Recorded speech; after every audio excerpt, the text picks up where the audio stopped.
Toilet, রান্নাঘর ও বারান্দার দরজার সাইজ কত হওয়া উচিত? এখানে উত্তর হবে 2.5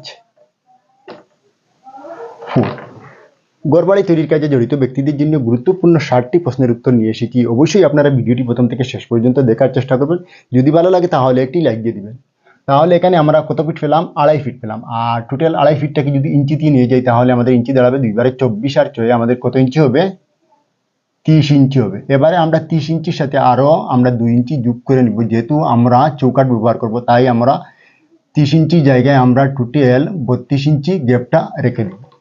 এবারে আমরা চলে আসলাম 2 নম্বর প্রশ্নতে। 2 নম্বর প্রশ্নে এখানে মেইন দরজার সাইজ সাধারণত কত হওয়া উচিত? অর্থাৎ কয়েকটি রুম অথবা কামরা নিয়ে একটি মেইন দরজা হয়ে থাকে, আর সেই মেইন দরজার সাইজটা হবে আমাদের 3.10 ইঞ্চি। টোটাল যদি আমরা ইঞ্চি নিয়ে যাই তাহলে এখানে আমাদের ইঞ্চি দাঁড়াবে 3/34